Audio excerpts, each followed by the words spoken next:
Buena mano sa ating One Balita Pilipinas ngayong Huwebes. Buong probinsya ng Pampanga at ilang mga bayan sa Bulacan at Pangasinan nagdeklara na ng state of calamity dahil sa hindi pa rin humuhupang baha. Dulot ng tuloy-tuloy pa rin na ulan. Mistulang dagat ng basura sa Baclaran unti-unti nang nalilinis. MMDA, hihigpitan pa raw ang parusa sa mga nagkakalat. Kasunod ng karagdagang mga revelasyon sa impeachment trial ni Vice President Sara Duterte kahapon, mahigit 612 million pesos na confidential funds ng kanyang ahensya posible raw ipabalik. Ilang mga senador pumalag sa pahayag ni former DPWH Secretary Manny Bonoan sa Sandigan Bayan na mayroon silang leadership fund. Vice Ganda, isa na ring certified kapatid. At OG Y2K heartthrob na si John Prats, magbabalik leading man. Heart evangelista, posible nga bang makatambal niyang muli?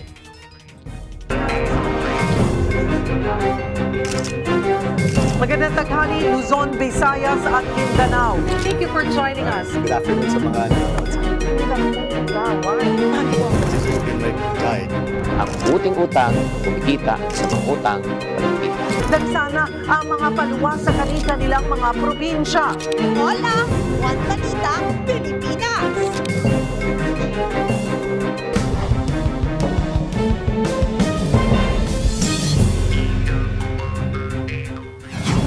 Magandang taghali, Luzon, Visayas at Mindanao. Hinampas ng baril, pinadapa at pinusasan. Yan ang sinapit ng isang off-duty na pulis mula sa mismong kabaro niya sa Quezon City. Ang ugat nito, maling hinala. Para bigyan ng mukha ang balita, Mobile Journal, Jazz Paredes. Kita sa CCTV ang pag-uusap ng dalawang lalaki sa labas ng grocery store sa Barangay Baysa, Quezon City noong hapon ng August 11. Nagpakilala ang nakasibilyan na pulis sa QCPD Station 3 at ipinakita pa ang kanyang ID. Pero hindi kumbinsido ang nakauniforme na isa palang pulis Malabon. Nagpumiglas ang lalaki kaya inagaw ng pulis ang kanyang sling bag. Tuloy ang pagtatalo nila hanggang makapasok sa grocery. Gamit ang baril, hinampas ng pulis ang lalaki na bumagsak sa sahig. Pinadapa, pinusasan at tinadyakan pa siya sa mukha. Lumapit sa kanila ang isang babaeng security guard na makikitang tumulong at umapak pa sa binti ng nakadapa. Pero yun pala, pulis talaga ang nakasibilyan. Ayon sa Chief of Police ng Quezon City Police Station, pauwi na galing sa duty ang pulis at namili lamang sa naturang grocery store. Pagkatapos siya mag-grocery sa loob, nagbayad siya sa counter at sa cashier, then palabas na. So, alam niyo naman yung SOP ng mga grocery store natin, sinecheck yung receipt. Kaya ito, chinek na yung isang lady guard yung receipt na exiting kasi the grocery store. Pinigilan ito ng isa sa mga suspect natin. Lumalabas sa investigasyon na nagsimula ang komprontasyon ng ipaharang ng supervisor ng nasabing grocery store ang Police UC dahil kahina-hinala daw ito. Nagpatulong sila sa Police Malabon na tiyempong bumibili rin sa lugar. Dito na nagkaroon ng komprontasyon kahit nagpakilala naman ng isang pulis. So, nagsabi ng victim complainant natin, bakit nga padapain? Wala naman akong ginawang masama, hindi naman ako nang babastos, hindi ako nang gugulo, nag-grocery lang ako. Tapos pulis ako, bakit nga padapain? Parehas tayo pulis, sabi niya. Hindi, sabi ng suspect natin na pulis, hindi, dumapa ka. Nang may dumating na nagpapatrolyang pulis ng Police Station 3, dito na nakumpirmang kabaro nga nila ang biktima. Napatunayang wala rin siyang naging paglabag. Inaresto naman ang pulis Malabon. Sasampahan siya ng kaso pati ang babaeng Q. Yung dalawa is they will be inquested for the case of grave threat, physical injury, and grave coercion. Mga kapatid, Mobile Journal, Jazz Paredes po hatid ang mukha ng balita. Umakyat na sa 21 ang patay sa epekto ng Bagyong Luis, Bagyong Maymay at Habagat. Pinaghahanap naman ang 4 na kabataang nawala matapos mag-swimming sa Marilao River sa kasagsagan ng mga pag-ulan. Habang sa Baclaran, tuloy-tuloy pa rin ang paglilinis sa mistulang dagat ng basura. Magbabalita si Mon Gualvez. Matapos ang ilang araw na natakpan ng basura, nakikita na uli ang tubig sa Redemptorist Water Channel sa Baclaran, Parañaque. Halos 100 dump truck na ang nahakot na basura mula rito. Pero bahagya pang nagkaaberya sa paglilinis matapos kumalas ang floating boom sa isang bahagi ng waterway. Ang inipong basura na hahakutin na lang sana, inanod tuloy. Kasabay nito, nagbabala ng MMDA sa mga nagkakalat. Nakita pa sa CCTV ang residenteng ito na nagtapon sa Estero de Tripa de Galina sa Makati. Sa tulong ng barangay, natuntun siya at napagmulta. Ayon sa MMDA, higit 100 na ang nahuli nilang nagkakalat. Dahil dyan, itataas na ang multa. Metro Manila Council resolution na tayo increasing the penalty of 5,000 for cities and 2,500 sa Pateros. Dahil city, yun po yung maximum allowed under the local government code. Hinihintay na lang po namin yung mga individual ordinance po ng bawat lungsod. At ipa-follow up po natin yan sa next Metro Manila Council meeting on August 18, I think. Sa San Jose del Monte, Bulacan, nakunan pa ng video ang mga kabataang ito na enjoy sa pagsaswimming sa Marilao River sa kasagsagan ng malakas na ulan nung Lunes. Nagpaagos sila sa ilog para makatawid sa kabila. Pinagsabihan sila ng barangay. Pero may ibang ayaw paawat. Hindi na nakunan ng video ang 4 pang kabataang sinubukang tumawid. Ngunit hindi na sila nakaahon. Ang ginawa po ng mga tanod natin, nag-abiso po sila sa mga grupo. Pero nung bandang hapon po, meron na namang ibang grupo. Mga 4 o 5 bata na allegedly nakarating po sa amin, tumalon daw, tumalon sa ilog at mga iba may kwento ng isda pa. Nasa edad 13, 17 at 18 ang mga kabataang patuloy na hinahanap. Pero patigil-tigil ang search and rescue operations dahil masama pa rin ang panahon. Dahil dito, magpapatulong na rin ang LGU sa Philippine Coast Guard. Sa Malolo City, may ilang kalsada pa ring baha dulot ng halos 5 talampakang high tide. Inirereklamo rin ng mga residente ang floodgate sa barangay Atlag at Bagna. Masyado raw kasi itong masikip, kaya apektado na ang biyahe ng mga mangingisda. Kung nilagay po yan doon sa malapad na lugar, unang-una po hindi magkakakarant ang tubig. Tapos po pagka doon po sa lugar na yun ni Kuwari, naisara yung tubig, naisara yung prinsa, wala pong papasok dito sa tubig walang papasok na tubig na magmumula sa dagat. Pang-kontrol sa bahay, lalo kung bumabaha ang Malolo sa Bulacan. Hinayaan na lamang muna ng mga taga-barangay na manatiling bukas itong itinayong floodgate dito sa kanilang lugar. Paano ba naman? Posible kasing maipon lamang ang tubig dito sa may ilog, lalo't dito lamang sa kinatatayuan kung mayroong dike, habang sa kabilang side, wala at posibleng doon umapaw ang tubig. Napurnada rin nagtatayo sanang pumping station, kaya nakatiwangwang lang ang mga bakal sa ilog. Hindi naman namin mapakailaman kasi scene of the crime to. So once na may pakailaman namin to, magulo yung observations dito and investigation, tatamaan naman kung sino yung susubok na galawin ito. Kaya suportado ng LGU ang planong pagpopondo muli ng national government sa Project NOAA. Makakatulong daw ito para matukoy kung saang lugar at anong klaseng flood mitigation projects ang kailangan. Pag napapag-aralan natin at nakikita natin yung disenyo, nasisimulate natin sa computer, ano ang effectiveness nito, ano yung benefit, ano yung cost, nakakagawa tayo ng mga science-based decisions patungkol doon sa pinakamagandang solusyon sa komunidad, patungkol sa flood control.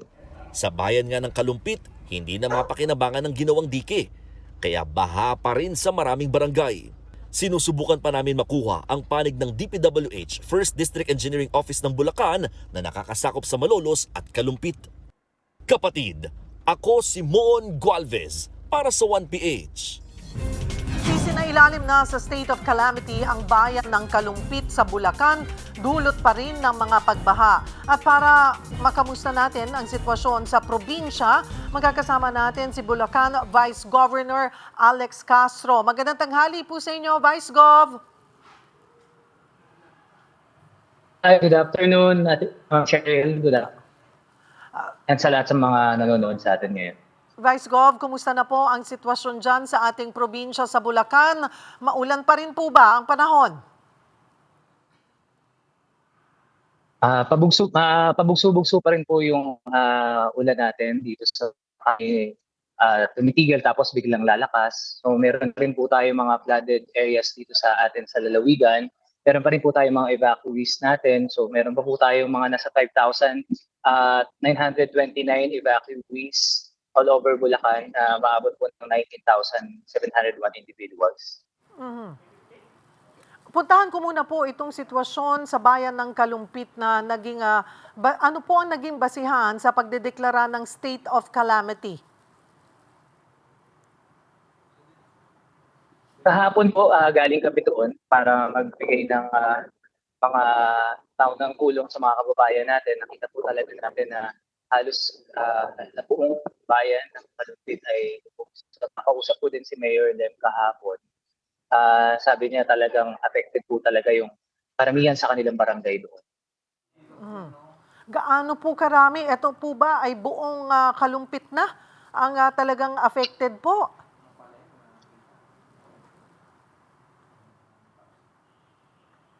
Ma'am Cheryl, batay kay Mayor Lem, halos ba lahat ng barangay, halos majority ng barangay sa Kalumpit ay lubog sa ngayon.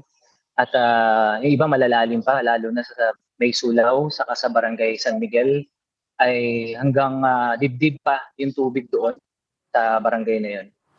Kumustahin ko na rin po yung iba pang mga bayan dyan po sa Bulacan. Katulad po sa amin, sa Hagonoy, kamusta rin po ang sitwasyon?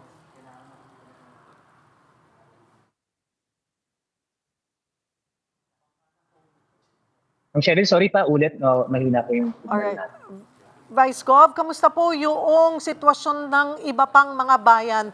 Alin po ang mga bayan na parang halos kasing sitwasyon din ng Kalumpit na mataas pa rin ang tubig baha? Yung pong Hagonoy, sa bayan namin sa Hagonoy, kumusta po? Yes, opo. Ma'am Cheryl, dun sa, alam ko yung bayan mo, sa bayan ng Hagonoy, hanggang ngayon may mga tubig pa din. Naapektuhan din to ng high tide ngayon dahil mataas ang high tide ngayon ay maabot ng 4.7. At the same time, yung ibang mga bayan katulad ng Malolos, Kalumpit, Bustos, Bukawe, Pulilan, Balagtas, Giginto, at Hagonoy, yan pa yung mga flooded areas pa rin ng mga bayan hanggang sa ngayon. May naitala po ba dyan sa ating probinsya ng any casualties or injuries dahil po dito sa tuloy-tuloy na pag-ulan? Meron po kasing insidente sa may San Jose del Monte na mga batang naligo na tinangay ng tubig sa Marilao River. Dalawang bata na nakita, nakita po ito sa, yung isa nakita sa Marilao, isa po nakita sa Santa Maria. Yung isa po, yung dalawa ay, yung isa po missing, saka yung isa unidentified. Ito po yung mga taga-Caloocan po ata. Ito po yung mga kabataan na naligo po sa may Marilao Bridge. Marilao River po. River pala, Marilao River, yes, opo. Yes, ito po yun na Ma'am Cheryl. So ito po, inanod na yung bangkay na po nila doon sa dalawang areas na sinabi nyo? Ito po ay nakita na po yung mga nakita na po yung kanilang katawan, yung dalawang bata nakita na po. So, yung pero mayroon pa pong mga missing na hinahanap po hanggang sa ngayon. Dito po isa na lang po yung missing na hinahanap ngayon. Vice Gov, sa sitwasyon po ngayon ng Bulacan, nandoon po ba yung posibilidad, kinoconsider na ba na magdeklara ng state of calamity ang buong probinsya? Ma'am Cheryl, ngayon po ay ina-assess pa po ng ating province kung kailangan magkaroon tayo ng state of calamity dito sa lalawigan ng Bulacan. Hintay lang po natin yung mga reports. So isa din po yan sa tinitingnan po natin. Inantay lang po natin yung mga final assessment po mula sa PDRMO at sa lahat po ng mga danyos po dito sa ating lalawigan. Kumusta po ang ating mga kababayan dyan, ang mga residente? Meron, sabi niyo po ay umaabot pa sa halos 6,000 pamilya ang nananatili Yes po po. sa evacuation centers. Kamusta po ang mga ayuda, ang tulong na naibibigay po sa kanilang mga relief goods? Since day one po na napunta sila sa evacuation centers, nagsimula na po tayo kasama sa pangunguna po ng ating Governor Daniel Fernando, na pag-ikot sa mga evacuation centers para magbigay po ng mga family food packs po sa kanila. Yun po yung mga evacuees po natin na mabigyan po kaagad ng unang tulong. Pero kahapon po sa Kalumpit ay lahat po na ng affected families, hindi na po yung mga nasa evacuation centers lang, kundi po lahat po ng mga affected families. Today din po, mag-iikot po tayo sa iba't ibang bayan para po magbigay na rin po ng tulong para po doon sa mga, hindi na lang sa mga nasa evacuation centers, kundi po yung mga affected families na po na naapektuhan ng talagang Ma'am Cheryl, medyo sa totoo lang parang taon-taon na lang nag-i-interview tayo dito, pero ang sitwasyon po dito sa Bulacan parang hindi nag-i-improve dahil ang dami pong ginawang mga projects dito. Actually, 2023, 11 billion ang binaba sa Bulacan para sa flood mitigation project. Noong 2024, 14 billion ang binaba sa Bulacan para sa flood control projects. At ganoon din po pagdating ng 2025, mas malaki pa ang binaba dito. Pero ang nakita po natin, yung mga projects na ginawa dito ay mentres na makatulong, mas nakapasama pa. Kaya ngayon marami po yung mga bayan na ang hirap makalabas ng tubig dahil may mga unfinished projects po ang DPWH na nakatenga ngayon na hindi napapakinabangan ng mga kababayan natin. Ano po ang sabi ng DPWH? Hindi naman pwedeng iniimbestigahan, hindi naman pwedeng hindi tapusin, hindi po ba? Or hindi naman pwedeng iwanan na lamang at baka makapag-cause pa lalo yun nga ng it seems like nagko-cause pa siya lalo ng pagtaas ng tubig po dyan sa ating probinsya. Ano ho ang ginagawa na hakbang ng Bulacan para, I don't know, kung paano pa maiibsan itong mala water world natin dyan sa Bulacan? Yes.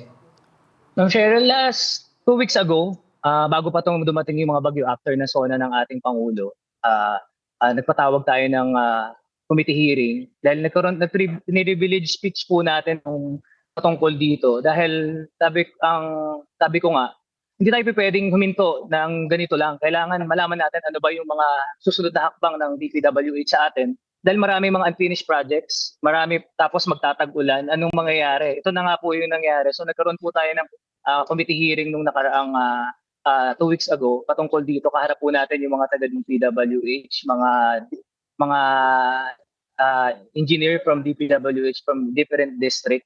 At nabanggit nga po dito, sabi nila 630 unfinished projects, 40% doon flood control projects ang hindi pa tapos. At yung iba po may mga kaso. Kaya hindi daw po nila magalaw dahil ito ay may mga kaso hanggang sa ngayon. At isa din po dyan, Ma'am Cheryl, tanong ko anong plano, anong mangyayari dahil hindi pa pwedeng ganito lang yung mga kababayan natin na lubog sa baha at walang maayos na plano para maibsan yung problema sa baha dito sa lalawigan ng Bulacan.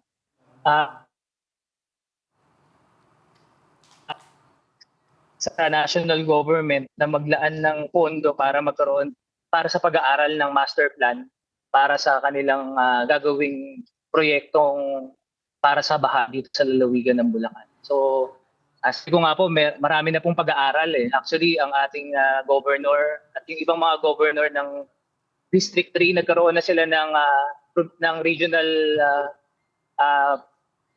development council resolution para magbigay ng kanilang suggestion para maibsan yung baha dito sa Region 3, especially dito sa Bulacan. Ito yung mega dike na gagawin mula Metro Manila hanggang Bataan para gawing kalsada, gawing dike, pangharang sa high tide, lalo na sa Hagonoy, at magkaroon po ng pumping station.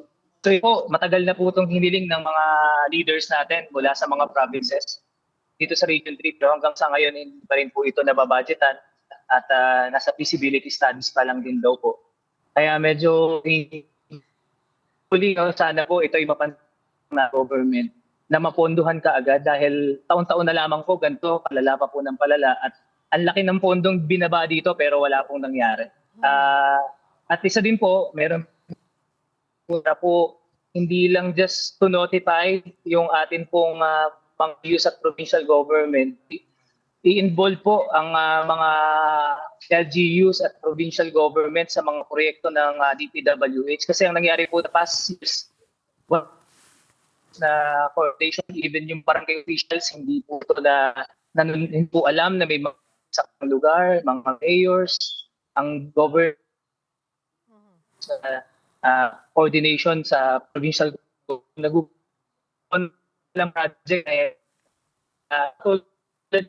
naman talaga sayang po yung mundo na.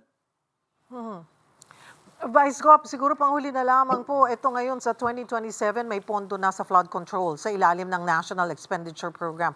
Ano ang inaasahan ninyo sanang ma-prioritize sa Bulacan para maibsan nga ang mga pagbaha po dyan?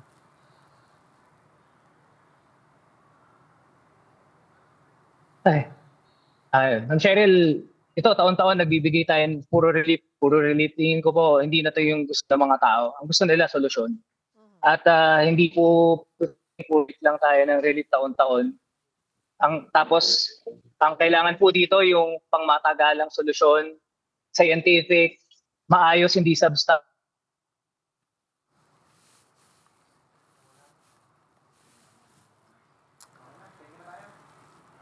Alright, marami pong salamat sa inyong oras, Bulacan Vice Governor Alex Castro. Bumuhos na naman ang malakas na ulan sa malaking bahagi po ng Luzon ngayong umaga dahil sa habagat. Dahil dito ilang lugar ang nagkansela ng mga klase ngayong hapon. Para sa weather update, magkakasama natin si Pag-asa Weather Specialist Benny Estareja. Magandang tanghali sa iyo, Benny. Magandang tanghali po, Cheryl. Benny, talagang ayaw tayong iwanan ng habagat. Ano ba ang ating maasahang panahon, hindi lamang today, but it's already Thursday, no? Hanggang sa weekend. Go ahead. Sa mga susunod po na oras or this afternoon, we're seeing na marami pa rin lugar dito sa may western section ng Luzon na magkakaroon ng matinding mga pag-ulan, especially dito sa may Zambales, Bataan, Cavite, Batangas, and Occidental Mindoro. Andyan pa rin po yung chance ng mga heavy rainfall warnings. And even Metro Manila, no, meron tayong aasahan mga light to moderate with occasional heavy rains na pa rin po magdulot ng mga pagbaha at pagguho ng lupa. So laging nakapag-ugnayan sa ating mga local government units kung regarding po sa mga rescue, evacuation, o yung mga suspension po ng mga klase or pasok po sa trabaho. And we're seeing naman na pagsapit po bukas at saka po sa Sabado, meron lamang slight na paghina ng habagat. No? But we're seeing na meron pa rin mga lugar na magpapatuloy ang mga paminsan-minsang malalakas po ng mga pagulan. So we are advising pa rin na magbaon po sila ng payong or kapote for their protection habang pagsapit po ng linggo hanggang early next week or middle of next week, maaring nandyan muli yung unti-unting paglakas po ng southwest monsoon natin. Ay bakit? Ano po ang dahilan kung bakit muling lalakas yung ating habagat? Meron tayong mga possible po na weather disturbances na mabuo. Ito ay base na rin sa ating latest assessment dito sa may silangan po ng Luzon. So kung nasaan nagsimula itong si Bagyong Nangka, na sa ngayon po ay palayo naman ng ating kalupaan, maaaring meron muli ng mga umusbong ng mga panibagong cloud clusters na eventually magiging low pressure area or bagyo at siya yung posibleng humila muli ng southwest monsoon. But in the meantime, hindi pa naman siya considered as enhanced or pinapalakas talaga. Pero itong nararanasan na natin ngayon, kasi ilang araw na itong habagat, Benny, dito sa Luzon. Para din sa kaalaman ng publiko, ano yung nagtitrigger nitong habagat at bakit masyadong maraming ulan ang dala nito? Kahit na natunaw na yung bagyong Maymay, 'di ba? Hindi naman lumapit sa atin itong si Dolphin, natunaw na rin. Ito may bago na naman yung Pelo, pero hindi rin direktang makakaapekto. Ano yung pinaka talagang nagtitrigger at bakit ang tagal nating nararamdaman yung habagat? Wala naman pong single na weather disturbance or bagyo na talagang isang cause nung habagat natin na siyang nagtatagal na ng more than a week. No? Ang una na dyan, syempre climatologically, alam naman po natin kapag panahon talaga ng Agosto, ito na yung peak ng southwest monsoon. So we're expecting talaga na merong habagat.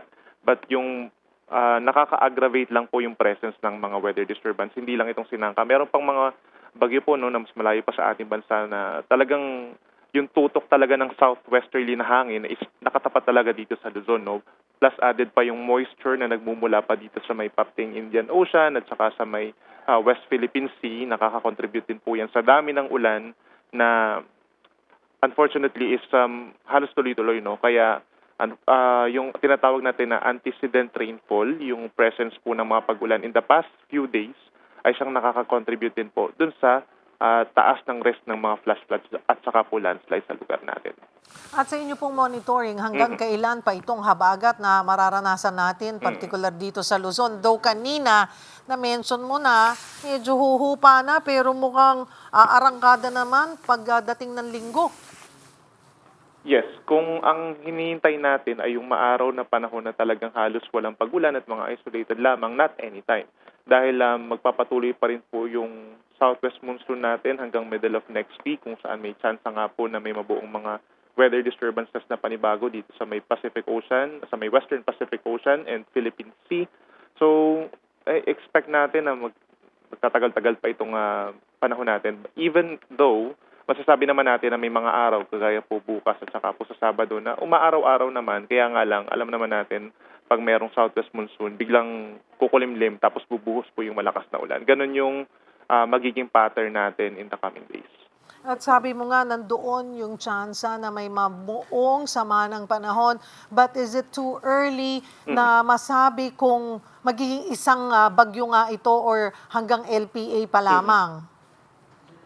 Yung posibleng parang ganito lang din po yung sa case ni Nangkain na parang nabuo siya as a bagyo pero nasa labas ng PAR, but at the same time dahil nga hindi naman siya sobrang layo sa ating kalupaan is nagkakaroon pa rin ng paghila ng habagat. No? So yun yung nakikita nating scenario in the next within the next 6 to 7 days. Pero before the end of August, ang forecast po kasi natin na bagyo is 3 to 4, so meron pa lamang tayong dalawa in Luis and Maymay. So posible pa rin tayong magkaroon ng bagyo sa loob mismo ng ating area of responsibility na hindi natin i-rule out na magla-landfall dito sa may Luzon or mag-enhance pa rin po ng habagat.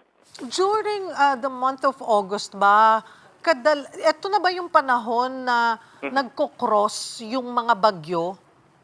Mas madalas pong mag-cross or mag-landfall ang mga bagyo tuwing last quarter, which are usually mga November and December po. Mas mababa yung kanyang tracking dito sa may Southern Luzon at saka po sa Visayas.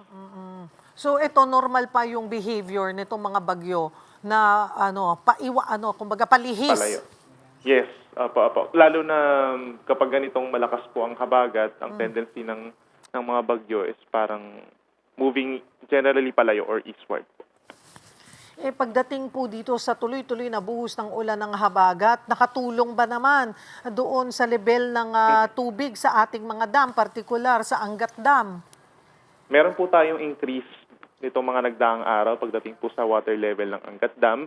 Nasa 178 meters plus po ito at posibleng maabot muli yung kanyang tinatawag na minimum operating level na 180 to 181 meters which is in 2 to 3 days time. Pero kailangan pa rin nating tingnan po no dahil hindi pa tayo umaabot dun sa 210 meters talaga na normal high water level po ng Angat Dam na maaaring hindi sumapat itong current na water level ni Angat pag dumating naman po yung panahon ng tagtuyo. Maraming salamat for the update, Pag-asa Weather Specialist, Benny Estareja. Susunod, oportunidad sa Paksilica, posible umanong makuha na ng ibang bansa kung hindi agad magdedesisyon ang ating pamahalaan. At kapwa akusado ni ex-Congressman Zaldico sa kaso kaugnay ng flood control scandal, humiling na maisailalim sa hospital arrest. Yan at iba pa sa pagbabalik ng One Balita, Pilipinas. Sino yung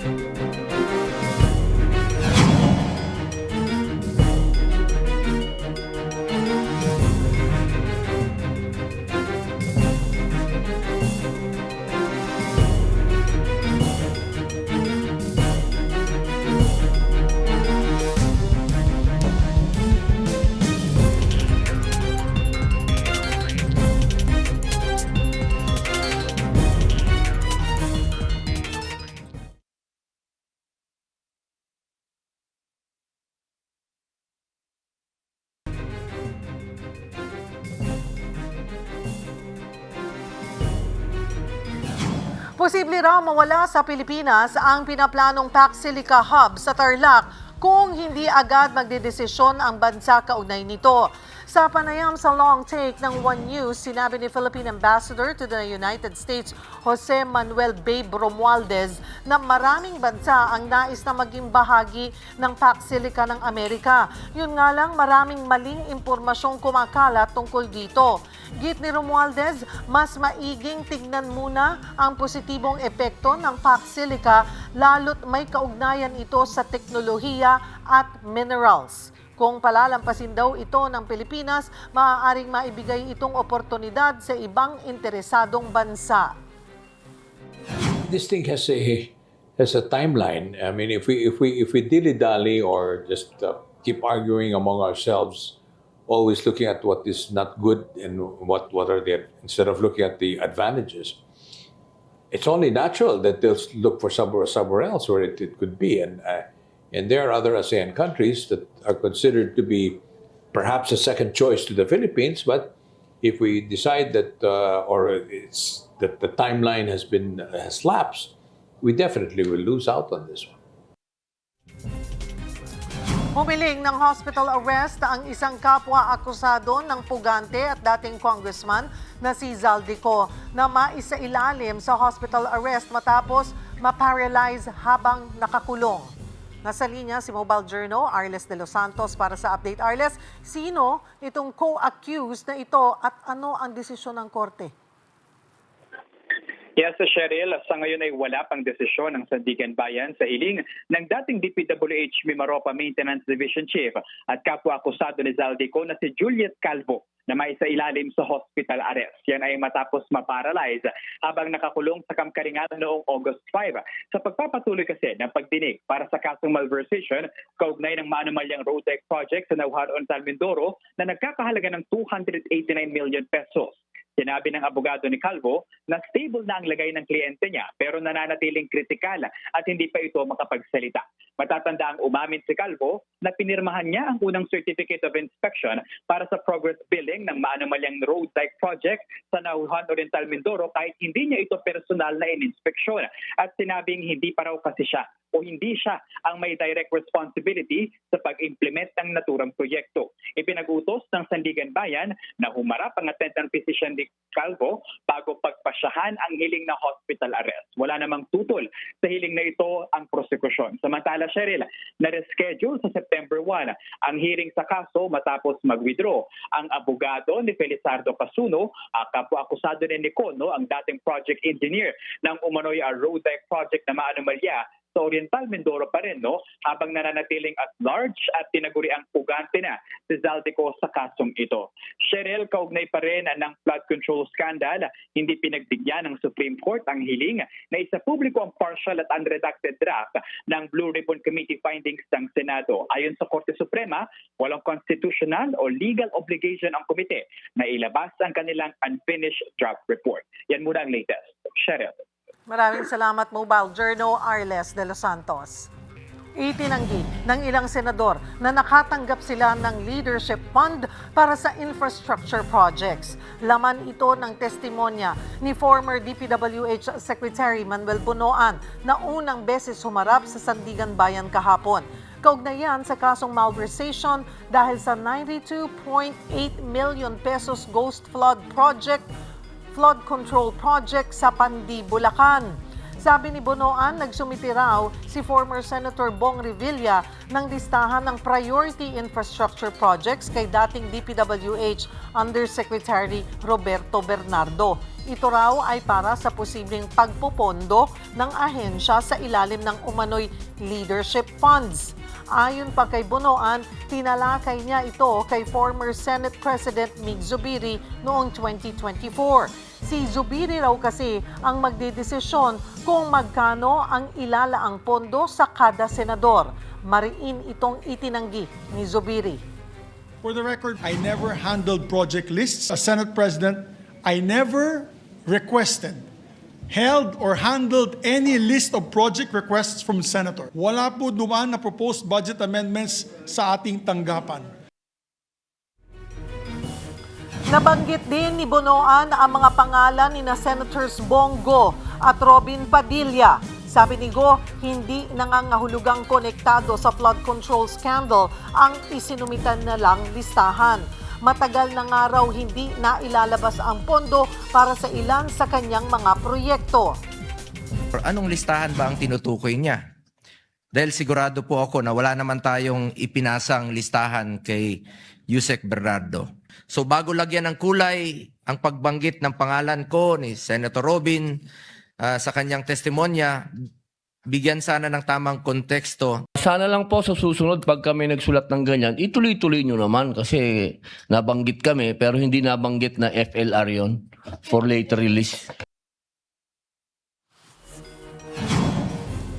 Hindi rin daw alam ni Senator Amy Marcos kung ano ang tinutukoy ni Bonoan nang sabihin niyang nagpasalamat ang senadora sa DPWH. Kailyan o kababayan ko si Secretary Bonoan, hindi ko alam kung anong pasasalamat ang tinutukoy dyan. Nagpapasalamat rin naman ako kay Secretary Gatchalian, dati Secretary Herbosa. Parati naman kami magalang sa Ilocos at kinikilala ang utang na loob.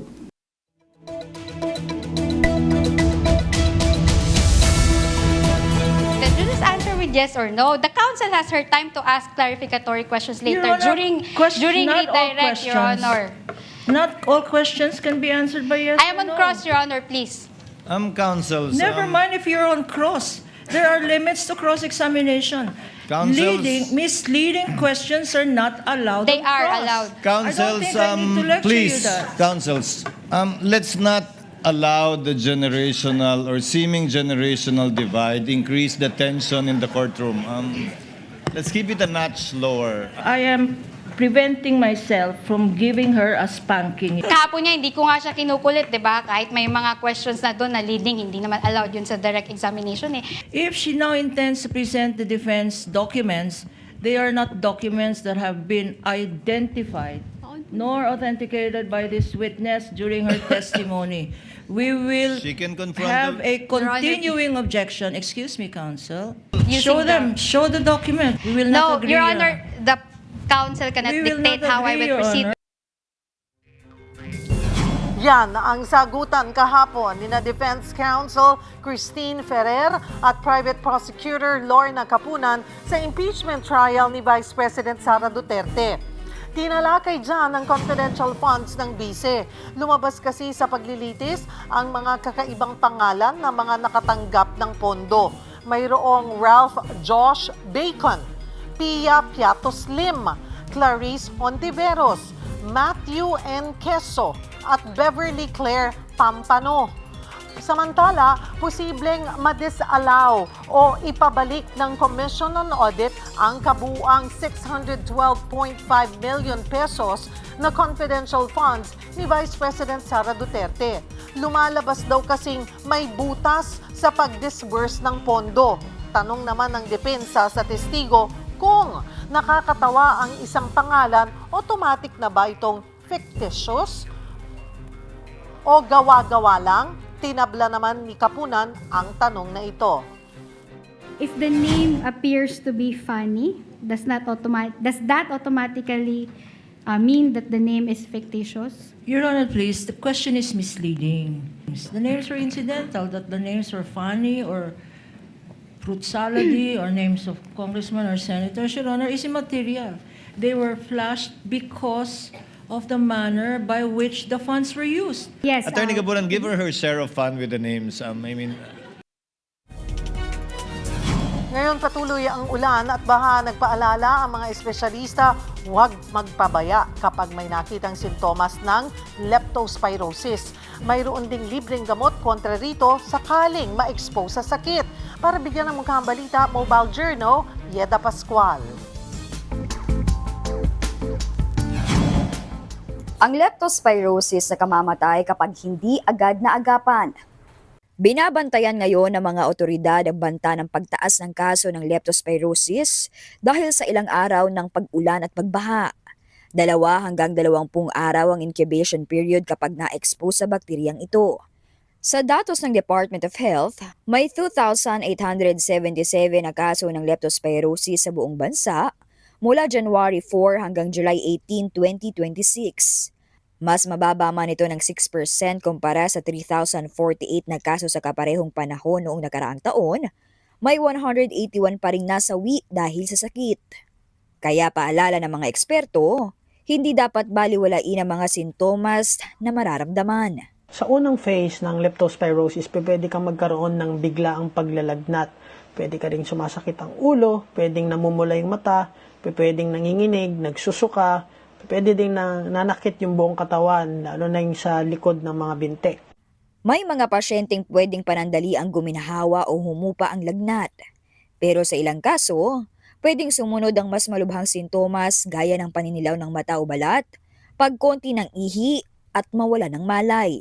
Kapag hindi naumpisahan ang gamutan, pwedeng lumala ang impeksyon at pwede itong magdulot ng hepatic failure, kidney failure, pwede ring respiratory failure, cardiac arrhythmia, meningitis, shock, at sa mga malalang kaso, pwedeng sabay-sabay na pumalya yung mga organs, yung mga vital organs sa katawan at pwedeng magdulot ng pagkamatay ng pasyente. Pinakamarami sa mga naiulat na exposure sa leptospirosis ang mga may kaugnayan sa baha na nasa 867 cases o 30%. Kung talagang hindi maiwasan ang paglusong sa baha, ayon kay Doc may mga gamot na maaaring makuha ng libre sa mga health center at ospital. Meron tayong tinatawag na doxycycline. Sumangguni kayo sa inyong mga doktor para tanungin kung kayo ay pwedeng mabigyan ng doxycycline. Nakadepende kasi ang dose tsaka gaano katagal iinumin ang doxycycline sa uri o sa tindi ng exposure. Mga kapatid, ako po si Mobile Journal Yeda Pascual. Hatid ang muka ng balita. Chinky, ano kaya ang laman ng wallet mo? Sana hindi lang resibo at listahan ng utang, dapat may lamang ding pera. Kung gusto mong laman ano tamang laman ng wallet po natin, pag-usapan po natin. Either this Chinky Tan, your pambansang wealth coach. Nako, alam mo, napakahalaga. Aside from pera, ang laman ng wallet natin, mahalaga na may handa rin tayo sa mga hindi inaasahang sitwasyon. Di ba? Aside from cash, kailangan meron tayong ATM, kung maaari. Meron din tayong credit card. At syempre naman, yung mga tinatawag na privilege card. Oo. Kaya ano pang mas mahalaga dito? Una, pag-usapan natin yung ATM or debit card. Hindi natin kailangan na marami. Kahit na isa lang o dalawa na pwede nating gamitin, okay, in times of emergency. Aside from cash, yung linalagay lang natin sa ATM at the same time sa debit card po natin ay yung tinatawag natin excess money. Bakit po? Sa panahon ng kagipitan, meron kang gagamitin ng emergency. Huwag natin ilagay naman yung buong ipon po natin. Kasi pag nilagay po natin sa ATM at saka sa debit card, feeling natin free money na gagamitin din po natin. Pangalawa, kailangan meron kang tinatawag na credit card. Kung marunong kang gumamit. Walang masama sa credit card. Ang masama, yung maling paggamit nito. Maganda magkaroon ng tinatawag na emergency backup. Yun just in case na biglaan ng kailangan na malaking, bibilhin. Pero bago mo gamitin ang emergency, yung tinatawag na credit card, make sure na may pambayad ka. Paano malalaman na talagang you're using it the right way? At the end of the month, paglabas ng billing statement, you pay everything in full. Pangatlo, ito, napakahalaga, yung tinatawag nating health insurance or HMO card. Hindi natin alam kung kailan tayo magkakaroon ng emergency, di ba? Just in case na may nagkasakit, may na-emergency, pero na gamitin yung iyong HMO card para wala ka nang babayaran at wala ka nang aalahanin. At pang-apat, yung mga tinatawag natin na mga loyalty or membership card. Kasi magaganda rin yan kasi nakakakuha ng points, diba, sa mga grocery, pharmacy. Makakatulong to sa discount at rewards. So ang wallet, hindi lang paramihan ng cards. Ito po ay gagamitin po natin sa tamang pamamaraan. Iwasan natin ang paglagay ng maraming mga cards na hindi naman kailangan. Ang tunay na budgetarian ay hindi lang marunong gumamit ng pera, marunong ring gamitin kung ano ang babagay sa kanila. Sana nakatulong tong episode na ito. Tatandaan, tamang karunungan, tamang disiplina ang susi sa pagyaman.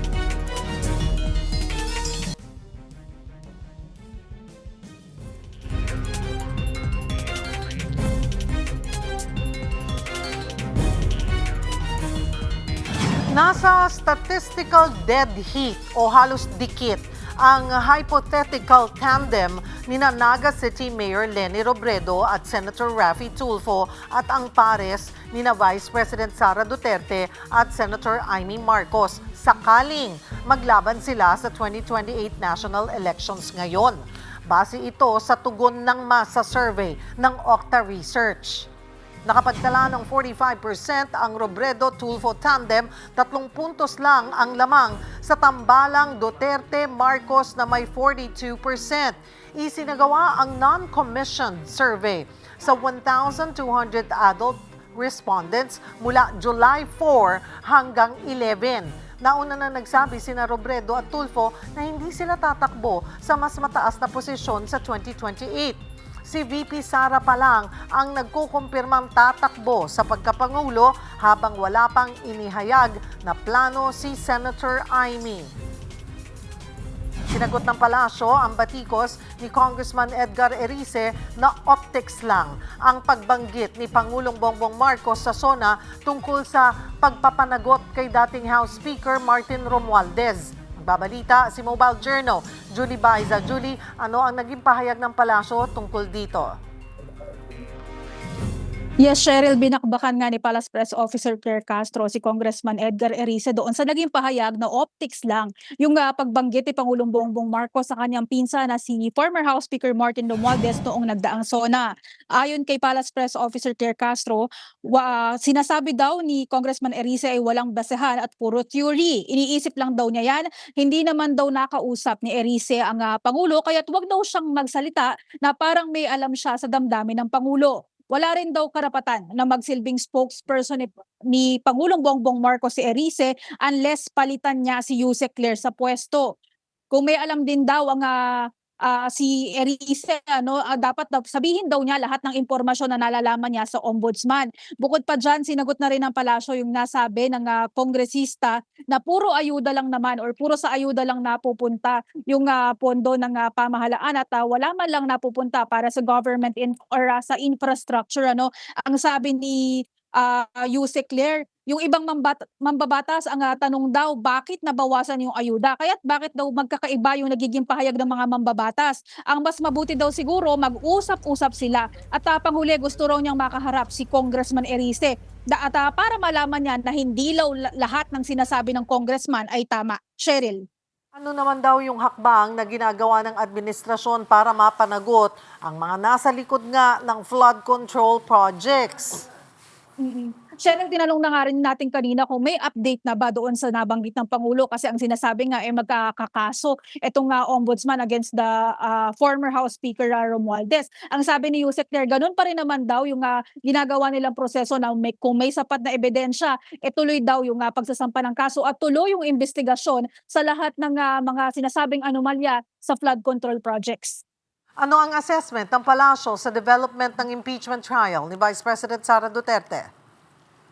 Cheryl, hindi pa rin naman daw manghihimasok ang palasyo sa trials or sa impeachment trial ni Vice President Sara Duterte. Pero may ibinigay na ilang points or mga comments ang palasyo tungkol doon sa developments. Ang sabi niya, yung sa confidential funds, hindi daw nandyan yung confidential funds para gamitin lang sa mga bagay na walang kinalaman or kaugnayan doon sa ahensya. Hindi kailangan daw ay maire-report pa rin ng maayos at kailangan patunayan na may transaksyon at negosasyon. May proseso pa rin naman daw kung paano i-liquidate yung confidential funds. At kapag nagkaroon ng flag or na-flag ng COA, nasa kustodiya daw ng agency na maipakita nila kung paano nila ginastos yung pondo or yung pera under their agency. Wala raw mali sa confidential funds kung magagamit yan sa tunay na dahilan or purpose at kung base yan sa mandato ng ahensya. Isa pa sa natanong kay Yusek Claire yung sinasabing misleading question or yung pagbibigay ng misleading question during the trial. Bilang abogado, ang sinabi niya,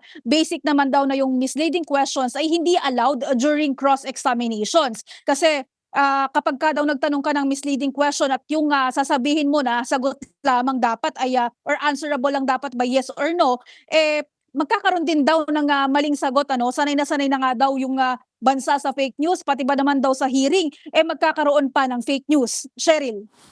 Maraming salamat, Mobile Journal, Julie Baiza.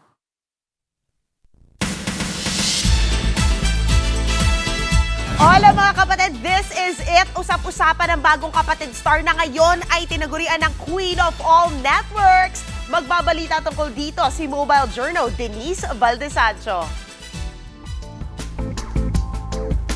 The unconformable star Vice Ganda, kapatid na rin. Confirmed na yan matapos pumirma sa bagong entertainment partnership contract kasama ang MediaQuest Holdings Inc. Present sa contract signing sina MVP Group at MediaQuest Holdings Chairman Manny V. Pangilinan, MediaQuest President and CEO Ricky Vargas, at Slingshot Studios Head of Partnership, People and Business Development Ranvel Rufino.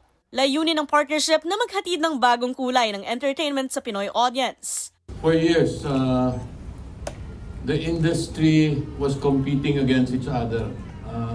Vice is an example of what we can become, di ba? What we can become stronger together, what we can share with and gift our people with the best talents that this industry can gift our people, no?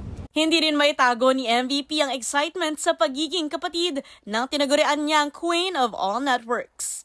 On behalf of the MVP Group, of course TV5, we extend to you again our warmest welcome, Vice.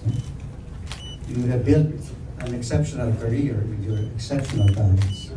This event completes the elevation of Vice Ganda to the title Queen of All Networks. At ramdam din kay Vice ang panibagong sigla. Kagabi pa lang, di ako makatulog. Ang dami kong naiisip. Ang dami kong gusto kong content na gawin. Hindi na naman ako mapakali. At ito yung gusto kong feeling, yung excitement. Pero higit sa bagong partnership, may mas malaking panawagan si Vice sa TV industry. Kaya nung sinabi niya sa akin na, at this point, we just need to unite. Because I have what you don't have. And you have what I don't have.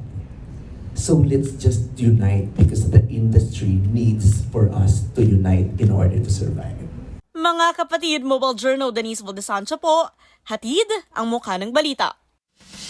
Maraming batang 90s ang kinilig sa collab video ng isa sa OG love teams ng Y2K, sina John Prats at Heart Evangelista. Well, hundit na ba ito ng comeback? Anyway, naritong report. Ikaw na ba yan, Direk Prati? OMG! Back in his leading man era na nga ang Y2K heartthrob na si John Prats. Bagong hairdo at pagmalakas ang fashionista pa ang look. Pagbulgar ni Direk Prati, si Heart Evangelista lang naman pala ang kanyang stylist ngayon. Kabog! Hindi ko rin alam. Actually, ang bilis ng mga pangyayari. It's like, hindi ko alam makeover ni Heart to eh. Hello! Recently, super trending si John nang magkaroon sila ng impromptu reunion at content shoot ng kanyang OG ka-love team na si Heart. Halos 2 dekada na raw ang nagdaan bago ma-rekindle ang kanilang friendship. Pero parang wala raw nagbago. Talagang na-miss namin yung bawat isa. Sabi ko nga, it took us 23 years to see each other again and, you know, have that conversation. And sabi ko, it was weird, but at the same time, sobrang familiar nung feeling. Diba? Kasi parang like, ang laking chunk nung John and Heart sa career ko eh. Kumbaga yun ako, yun yung peak ko nung career ko nung... Joe Hart, ang pangalan ng kanilang naging tambalan doon ni Hart. At isa raw pala ang wife ni Direk Prati na si Isabel Oli sa pinaka-supportive dito. Backstory talaga niyan. Na-meet na pala ako ni Liv na nung nag-mall show kami ni Heart sa Cebu. No! So, isa talaga si Liv nung nanonood nung time na yon. So, very fan siya ng Gmic and ng Joe Hart. From behind the cam, sa kanyang mga hit concert shows, mukhang ready na nga mag-back on cam si John Prats. Yan ang latest sa showbiz. Balik sa'yo, Cheryl. Thank you, MJ. At yan po ang mga bumabanderang balita at public service sa inyong tunay na kasalo sa tanghali hanggang bukas. Dito sa Balita magpapabusog sa inyong kaalaman. Ako po si Cheryl Cosim. Kami ang inyong kapatid sa public service. 1PH, teleservisyo para sa Pilipino.